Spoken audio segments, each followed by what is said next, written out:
公元前206年，刘邦率领他的军队首次进入了咸阳。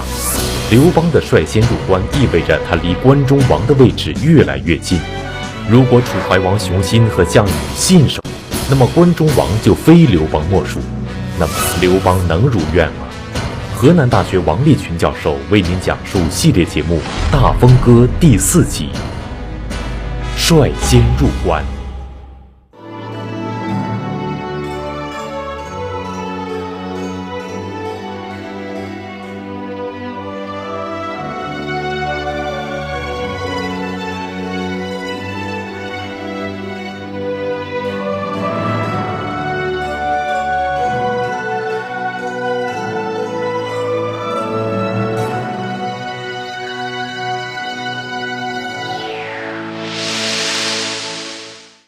刘邦在西入关中的过程中，虽然也吃过败仗，但总体来说还是非常顺利的。很快他就进入了陕西境内。到此为止，刘邦完成了入关的第一步，灭秦将是他下一步的重要目标。而咸阳作为秦朝的都城，它的防御体系绝对非同寻常，肯定会有重兵来把守。那么刘邦将如何完成灭秦的大任？河南大学王立群教授做客百家讲坛，为您讲述系列节目《大风歌》第4集，率先入关。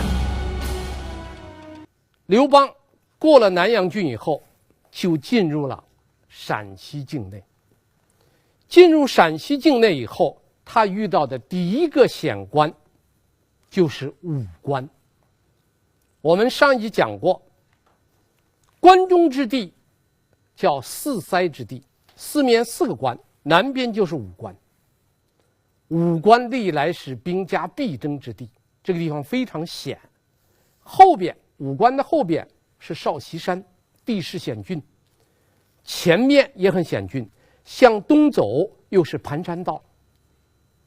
当然现在的武关已经修了这个公路了啊，非常好走了。在冷兵器时代，武关确实是一个非常难走的路，但是刘邦非常幸运，秦军竟然没有在武关重点设防，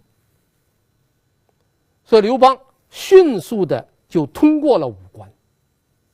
武关并没有打大仗，就过了，这样刘邦就很轻松的进入了陕西了。但是过了武关以后，刘邦就派了一个人去秦的都城咸阳找当时掌握秦国政权的赵高。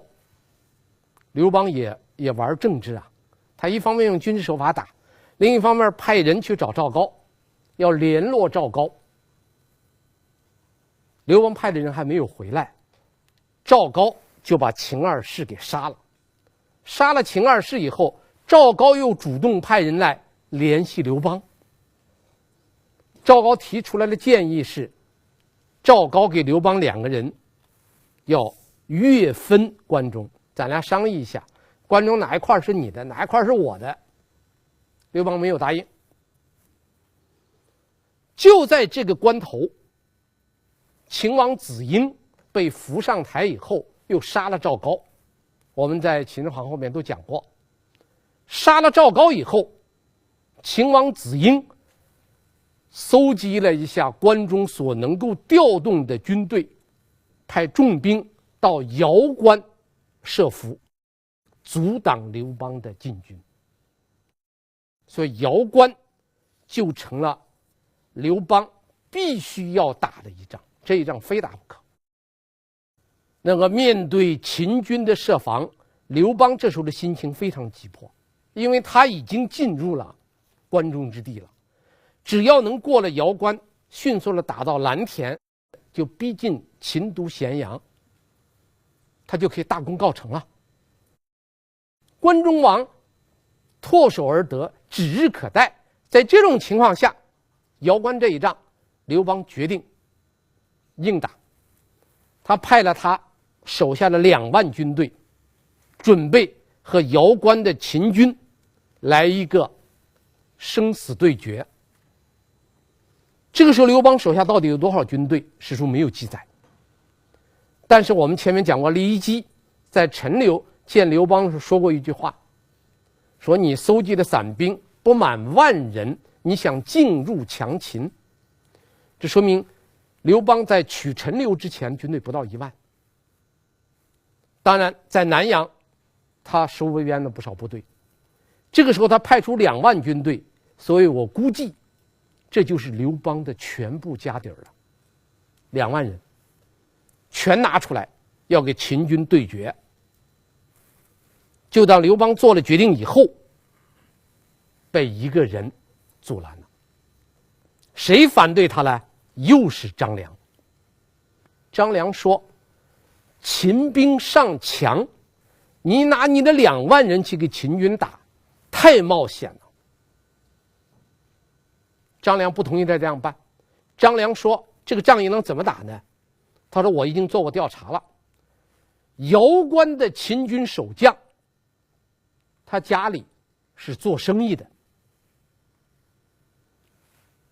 他的父辈是做生意的，是商人。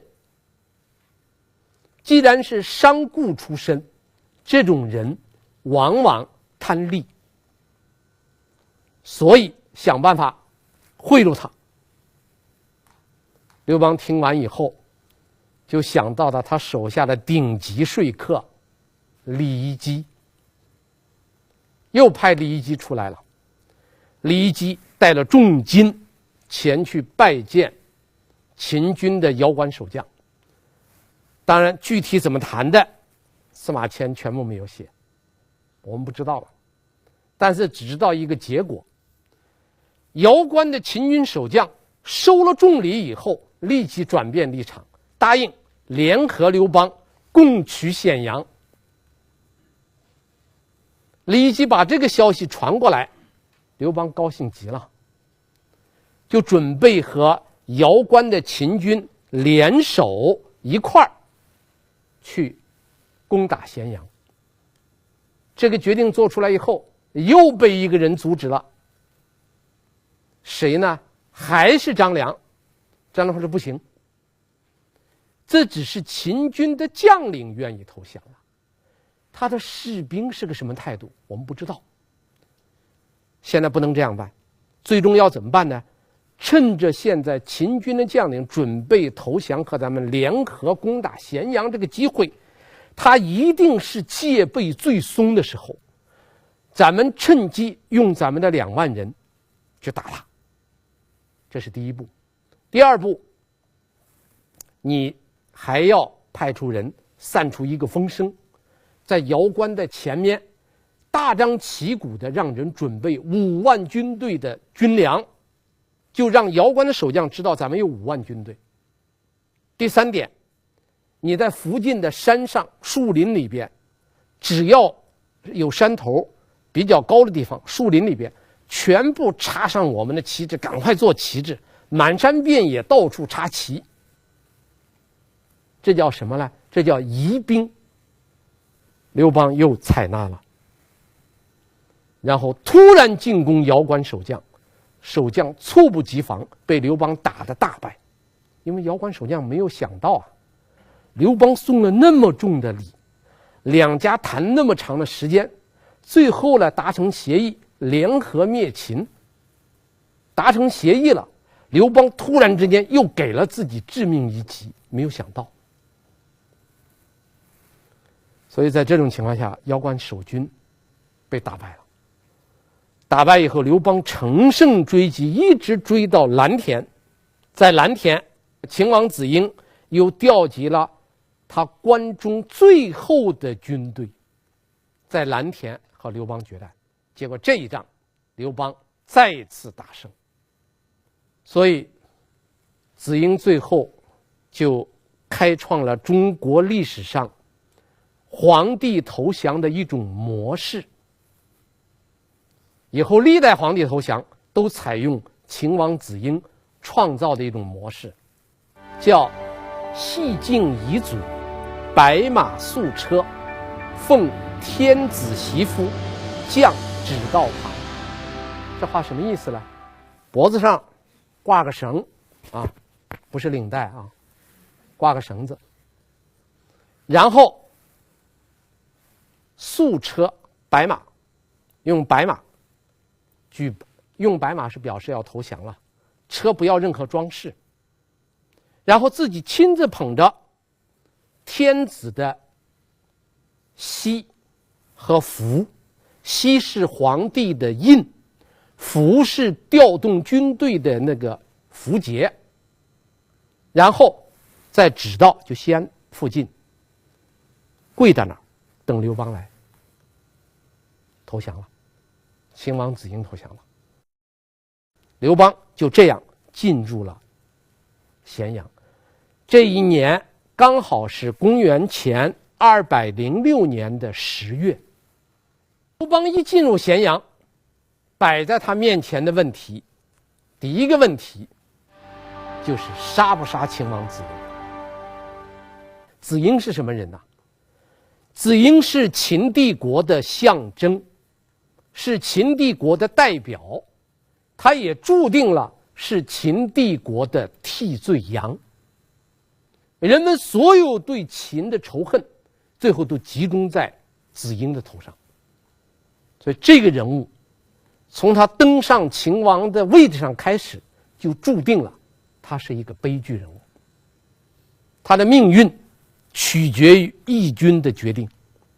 所以当时刘邦手下的将领，大家几乎是万口一词：杀，非杀了秦王子婴不行。刘邦怎么办？所有这些人杀都有自己的理由，这些理由无非就是2个字：复仇。向秦复仇。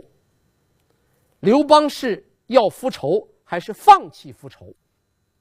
这在考量着刘邦的气度，考量着刘邦的智慧。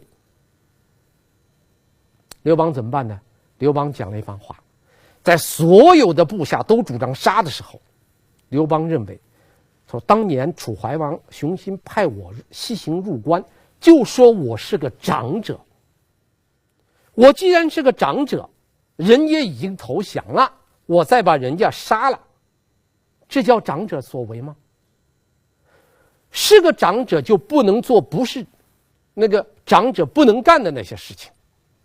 所以刘邦主张不杀，把他关起来，等待诸侯来了以后再做处理。现在我不能杀。最后刘邦一个人力排众议，没有杀秦王子婴，放弃复仇。这是刘邦入关以后做的第一件大事件，放弃了复仇。这是一般人极其难做到的一件事情。因为跟着刘邦打天下的这些义军的将领、义军的士兵，几乎个个都受过秦帝国的迫害。这是刘邦做的第一件事，放弃复仇，不杀秦王子婴。等他一进入咸阳，刘邦手下的将领们都乱了套了，灭了秦，到了秦国的都城，一看那个金碧辉煌的那个宫殿，谁见过啊？更不要说进去过了。所以刘邦一进入秦始皇的宫殿，一进入秦宫，他傻了。金碧辉煌的宫殿，这位51岁的泗水亭长，而且帝国的逃犯没见过，堆积如山的珍宝没见过，来自全国各地的绝色美女他没见过啊。他虽然有一个吕雉，那比起人家秦始皇宫殿的那差老了，而且多啊，秦始皇宫殿的美女1万多了。再看看人家宫殿里那个摆设，不说别的，就说那床吧，从没睡过皇帝的床。所以刘邦就做了个决定，下榻秦宫，当天晚上就住这儿不走了。他这个决定我们觉得非常好理解。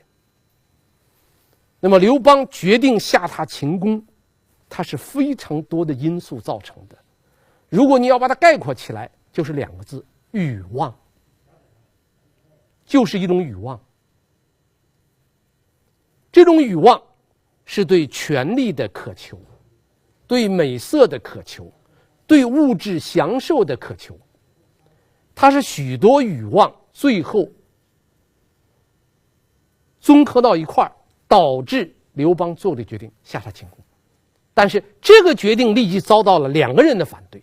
第一个是他的连襟儿，谁呢？范哙，那个卖狗肉的狗徒反对，说你不能主张。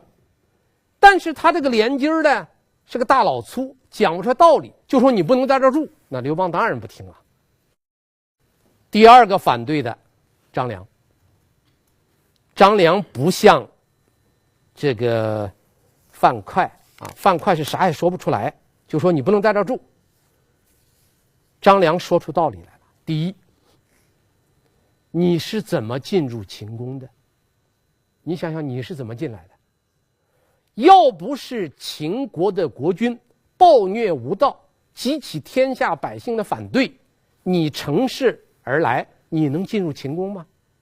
那当年一个小亭长，你都想进到这里边，那是你能进的地方吗？那是你能住的地方吗？这第一。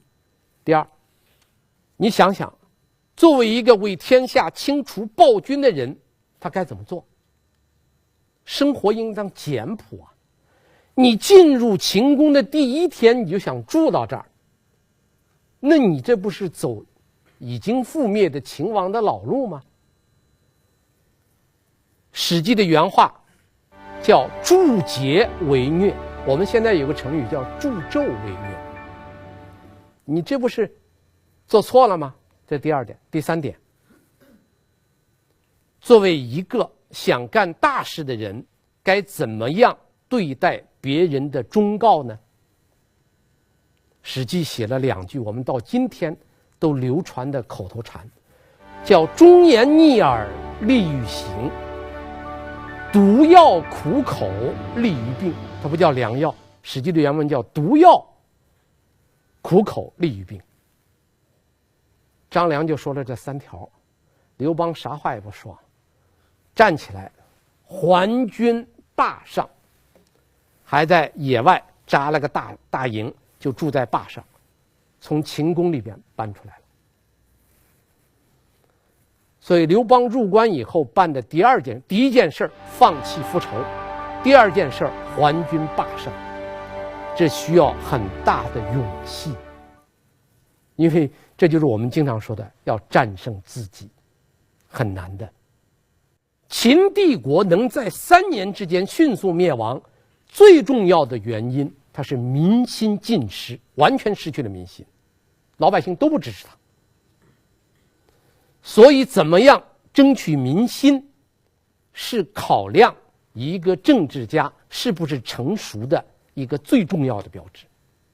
能不能看到民心，争取民心。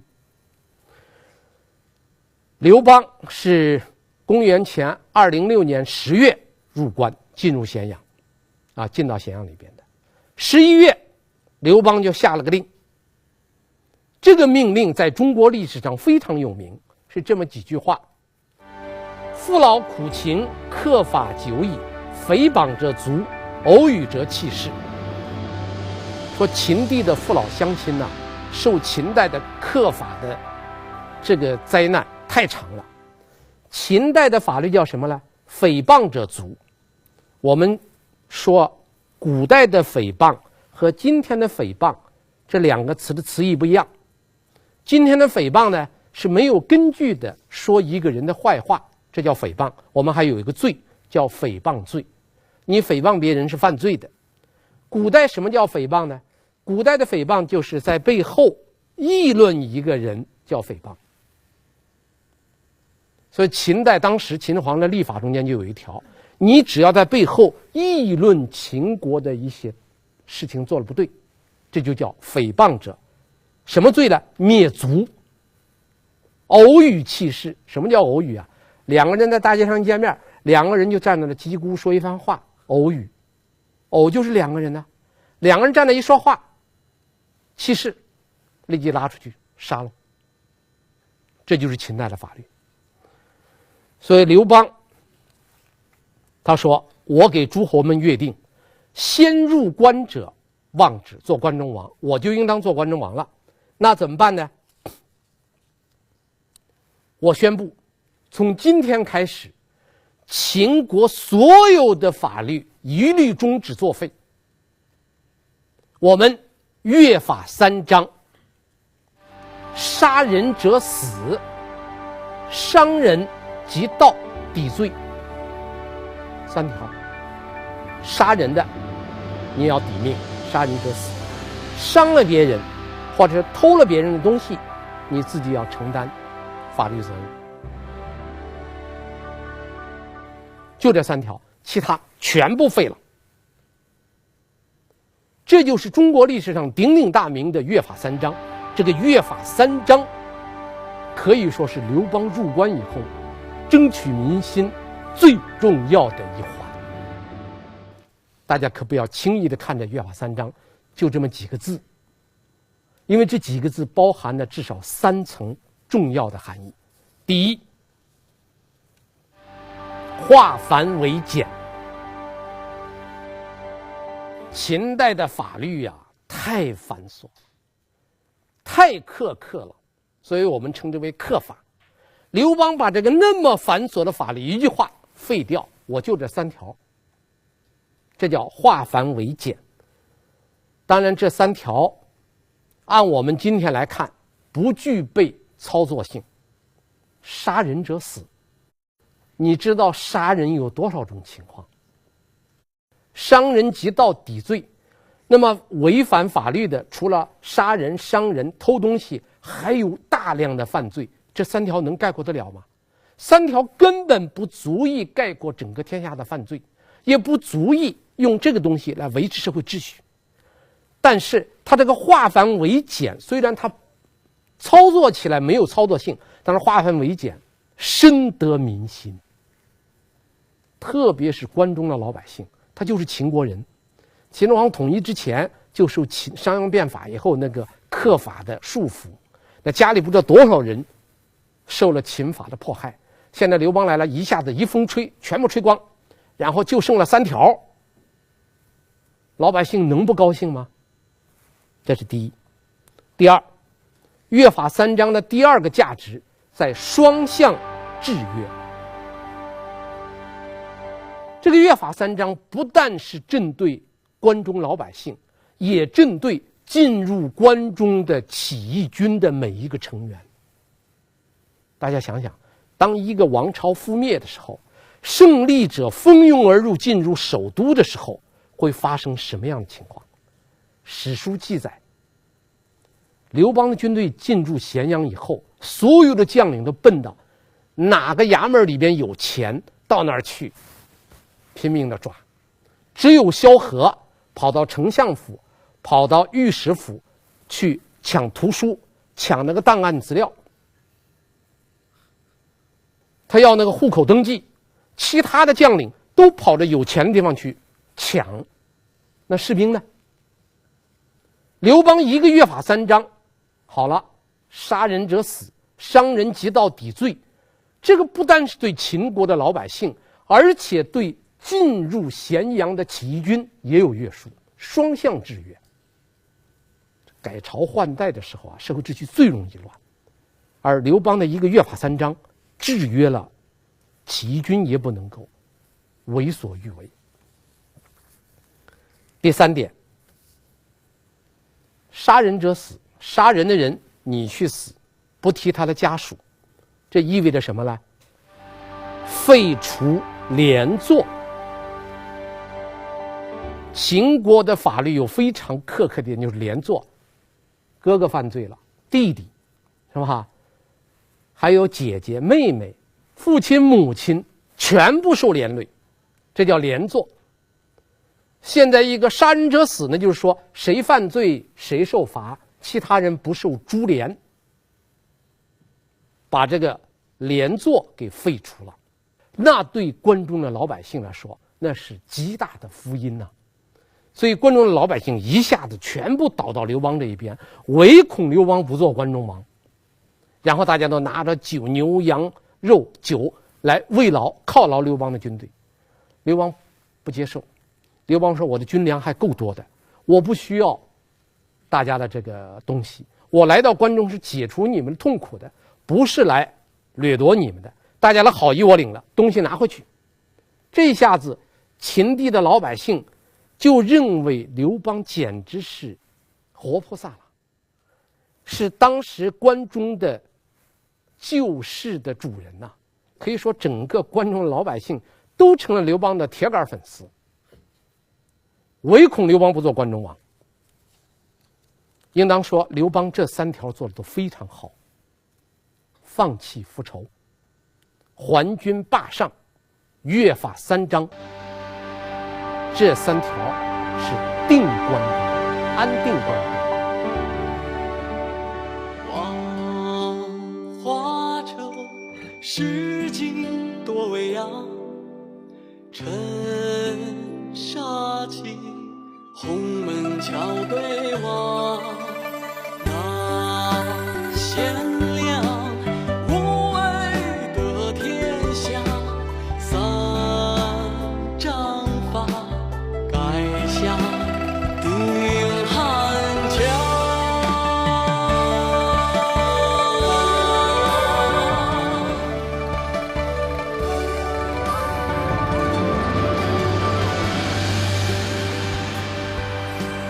但是刘邦在一片颂扬声中，刘邦也犯了一个大错误。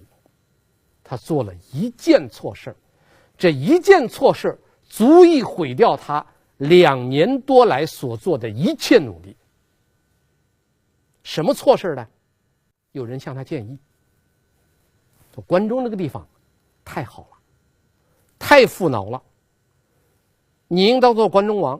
但是我听说项羽在巨鹿之战结束以后，已经封投降项羽的秦军统帅张邯做雍王，雍是关中的一块地方，做雍王，这说明关中之地并不是属于你的。所以从你的角度考虑，赶快封堵函谷关，不要让诸侯进来。他们要一进来，那么富饶的地方不是你姓刘的了。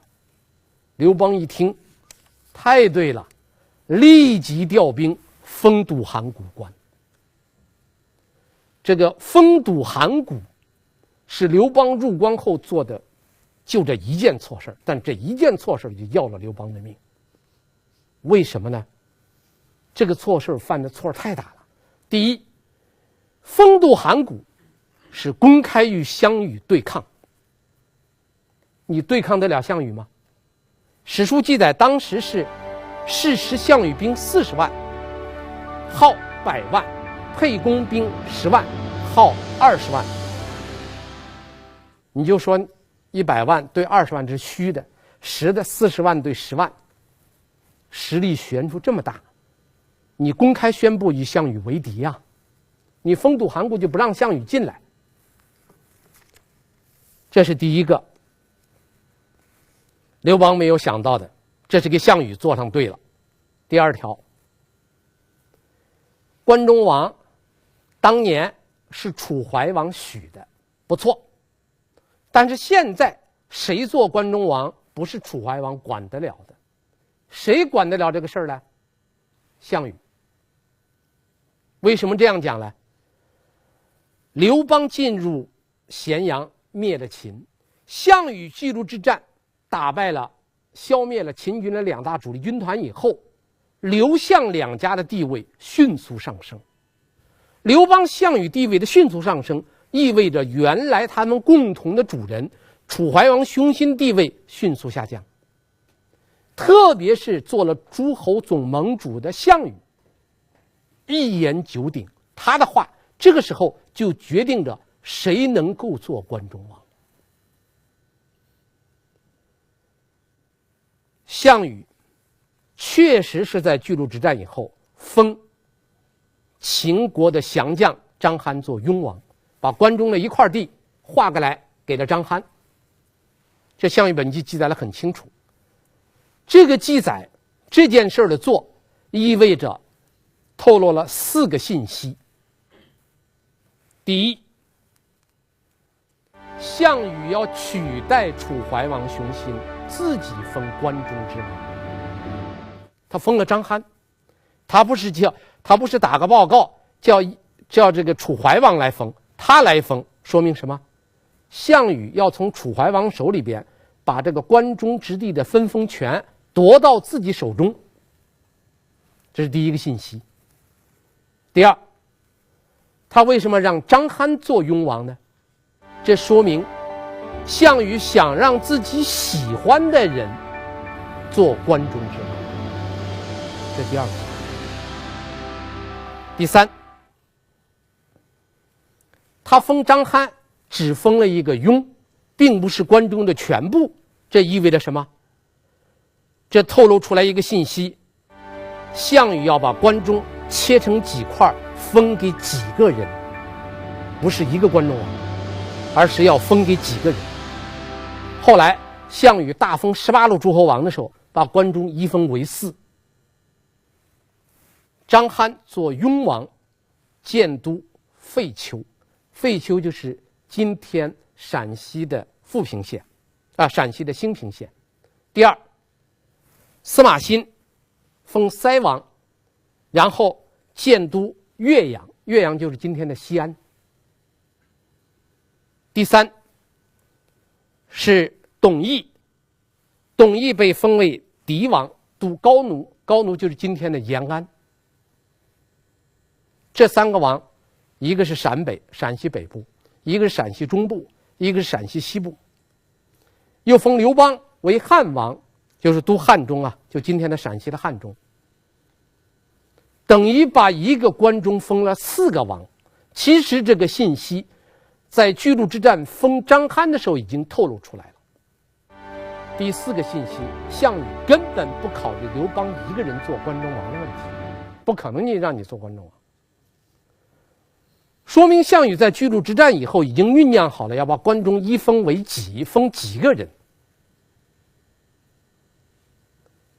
你想想，项羽拥有绝对的军事权力大权，他要把关中封为几个王，刘邦竟然以他的10万军队封堵函谷关，把整个关中据为己有，项羽能答应吗？第3点，刘邦更没有意识到项羽对怀王之约的敌视。怀王之约当时约定，先入定关中者望之，但是让他北伐，让刘邦西征。项羽对怀王这个约定早就非常不满，所以当项羽掌握了整个天下的实际权力以后，项羽就不会再遵守怀王之约了。怀王之约在项羽那儿只是一个空头的命令，他不会执行的。项羽后来果然是按自己的意愿来封，然后把这个怀王尊为义帝，尊为义帝以后呢，又把他迁往南方，迁往南方以后又派人把义帝，就这个楚怀王给杀了。当然杀怀王、杀义帝是这个政治上一个败笔，但是起码刘邦要知道，项羽对怀王之约根本就没有放在眼里。现在只有2个人死抱着怀王之约，就项羽根本就不承认。谁在抱着怀王之约呢？第一是怀王本人在抱着。怀王为什么死守这个怀王之约呢？因为他守的不是怀王之约，他守的是自己的权利。怀王之约废了，就说明他的权利什么也不是，所以他要死守怀王之约。所以你看，项羽进入咸阳以后，向怀王打了个报告请示，怎么办？楚怀王的答复，《史记》的记载就是2个字：如约。什么叫如约呢？照原来的约定办。他为原来的约定办，原来的约定是代表着他的权利，一旦废了原来的决定，就等于废了自己的权威。所以怀王是抱着那个决定，怀王之约死活不放。另一个坚持怀王之约的人是谁呢？是刘邦。刘邦坚持怀王之约不是为了别的，为了自己能够名正言顺的当关中王。可惜的是，这两个抱着怀王之约的人，谁说了都不算数。怀王说了，项羽会算数吗？刘邦说了，他会算数吗？两个不算数的人一口咬定怀王之约，一个算数的人不行，一句话废了。就在这种情况下，刘邦竟然听了别人的建议，封堵函谷关，误纳诸侯，这个决定极其错误。这里边最重要的问题是，项羽会怎么样来看待刘邦的封堵函谷呢？你封堵函谷就能封住项羽不进去吗？请看下集，再劫可逃。谢谢大家。公元前202年，刘邦率兵提前进入咸阳，为了得到关中王，刘邦派重兵把守函谷关，阻止项羽进入关中。那么面对刘邦的举动，项羽会做出什么样的反应？他和刘邦之间将会发生什么事情呢？河南大学王立群教授为您讲述系列节目《大风歌》第5集《再劫可逃》。